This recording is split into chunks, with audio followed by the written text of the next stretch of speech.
actually had a guy on my podcast yesterday. His name is Eric. He's from Canada. He lives in the Canadian Rockies, and he creates content of his family. They're a big outdoors family. He homeschools them. He has a 2, 4, and 7-year-old, I think. And he actually kind of reminded me of you a little bit. I think he's maybe in his early or mid 30s. But they create a lot of like outdoors content. Like he'll put a little microphone on his kids and just like film them. And we talked a lot about, creating, and his whole thing is he doesn't want it to, take away from his time with his family. So he's very much not like the type of person who stages content at all. It's just like, he just makes videos with his family and shares them online. So it's awesome. But we got into the discussion of money, and he is also into Bitcoin and cryptocurrency.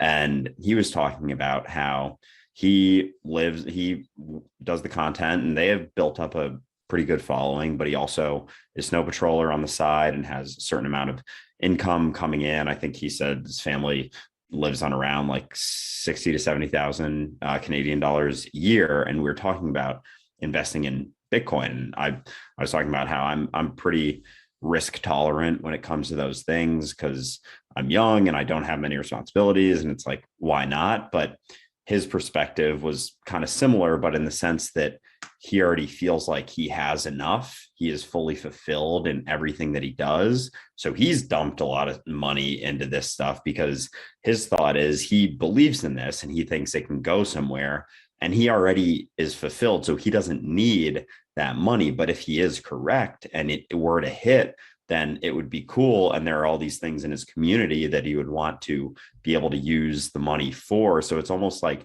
when you feel fulfilled in your life without the money and the extra stuff, it allows you the freedom to end up taking risks on certain things to end up getting money, but it's not like that let go to receive type thing. It's like, you don't need it. So for him, he was very open about his money, and he was talking about how he's put over the last 4 years, six figures into cryptocurrency. And in his head, that money's gone. He doesn't need it.